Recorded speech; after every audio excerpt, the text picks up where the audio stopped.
Assalamualaikum warahmatullahi wabarakatuh. Selamat pagi teman-teman sekalian. Nama saya Aini Khoirunisa. Di sini saya akan mempresentasikan tugas dari mata kuliah manajemen dan akuntansi farmasi, yaitu merangkum laporan akhir PKL dari kakak tingkat kita. Di sini saya mengambil laporan dari Ibu Haigina Argawati dan nama instansi PKL-nya yaitu Rumah Sakit Muhammadiyah Lamongan. Profil singkat tentang Rumah Sakit Muhammadiyah Lamongan. Diawali sebuah pos kesehatan bencana banjir di Lamongan berkembang menjadi Balai Kesehatan Islam atau bisa disebut dengan BAKIS atau PKU Muhammadiyah Daerah Lamongan yang didirikan pada tanggal 3 Agustus 1968 dengan menyewa bangunan di Jalan Kiai Haji Ahmad Dahlan nomor 7 sampai dengan tahun 1978.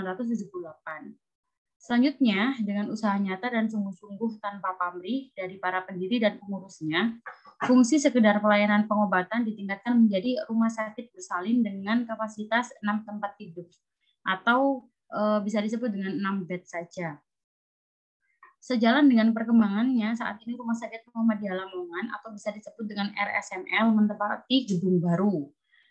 Dan saat ini RSML berkembang menjadi rumah sakit tipe B, dan telah memenuhi standar akreditasi dengan predikat paripurna. Pencapaian rumah sakit menjadi tipe B diperoleh pada tahun 2013 pada tanggal 23 Oktober dan penghargaan akreditasi rumah sakit diperoleh pada tahun 2014 dan pada tahun 2017 dengan predikat lulus paripurna. Visi dan misi Rumah Sakit Muhammadiyah Lamongan. Visinya yaitu menjadi rumah sakit yang unggul, mandiri, dan berdaya saing tinggi, berbasis penolong kesengsaraan umum sebagai perwujudan dari iman dan ibadah kepada Allah Subhanahu wa taala.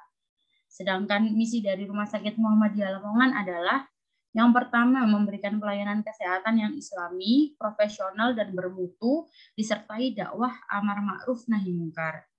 Yang kedua, mengembangkan sumber daya insani yang berkarakter islami, berwawasan Muhammadiyah, dan profesional melalui pendidikan, pelatihan, dan penelitian yang berkelanjutan.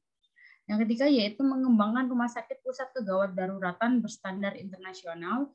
Dan yang terakhir yaitu membangun manajemen informasi dan komunikasi terkini dengan jejaring layanan kesehatan dan institusi lain. Struktur organisasi Rumah Sakit Muhammadiyah Lamongan. Nah, bisa kita lihat yang paling atas yaitu MPKU PDM Lamongan. MPKU itu adalah Majelis Pembina Kesehatan Umum yang mengawasi seluruh kegiatan yang ada di rumah sakit. Dan di bawah MPKU itu ada BPH, yaitu Badan Pengawas Harian Rumah Sakit Muhammadiyah Lamongan.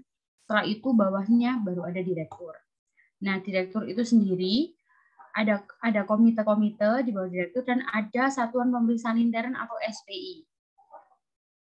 Untuk wakil direktur itu dibagi menjadi 3. Wakil direktur medis, wakil direktur SDI dan administrasi, dan wakil direktur keuangan. Untuk ruangan farmasi itu di bawah naungan wakil direktur medis. Ada kepala instalasi farmasi, di mana di situ bisa dipecah lagi. Jadi kepala instalasi farmasi itu memegang semua ruangan farmasi yang ada di Rumah Sakit Muhammadiyah Lamongan. Ada logistik farmasi, ada depo rawat inap, ada depo rawat jalan, dan farmasi klinis.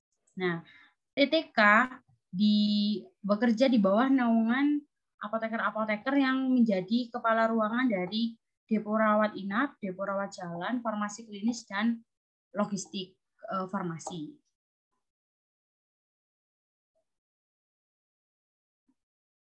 Hasil analisis yang saya dapat yaitu bentuk organisasi pada Rumah Sakit Muhammadiyah Lamongan ini adalah organisasi lini dan staf. Organisasi lini dan staf adalah kombinasi dari organisasi lini dan organisasi fungsional. Pelimpahan wewenang dalam organisasi ini berlangsung secara vertikal dari seorang atasan pimpinan hingga pimpinan di bawahnya untuk menyelenggarakan organisasi dan melaksanakan pelayanan rumah sakit secara terpadu dan komprehensif di seluruh jajaran pelayanan Rumah Sakit Muhammadiyah Lamongan. Maka pengorganisasian setiap unit kerja atau komite di lingkungan Rumah Sakit Muhammadiyah Lamongan berpedoman pada tata kelola organisasi yang telah ditetapkan. Ini juga struktur organisasi instalasi farmasi Rumah Sakit Muhammadiyah Lamongan, ada direktur, ketua komite farmasi terapi, ada anggota dan ada sekretaris. Di bawah ketua komite ada sekretaris.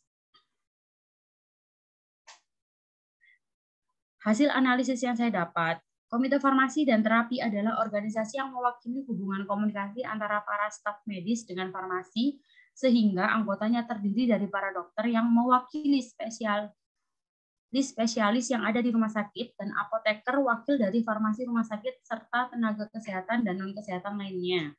Komite Farmasi dan Terapi dibentuk untuk membuat kebijakan-kebijakan mengenai pemilihan obat, penggunaan obat di rumah sakit melalui perencanaan, pengorganisasian, pelaksanaan, monitoring, dan evaluasi. Komite Farmasi dan Terapi secara struktural berada langsung di bawah Direktur Rumah Sakit Muhammadiyah Lamongan. Jadi Ketua Komite Farmasi itu merencanakan obat-obat apa saja yang akan kita gunakan di Rumah Sakit Muhammadiyah Lamongan, atau bisa disebut dengan formularium. Demikian presentasi dari saya, semoga bermanfaat bagi kita semua. Wassalamualaikum warahmatullahi wabarakatuh.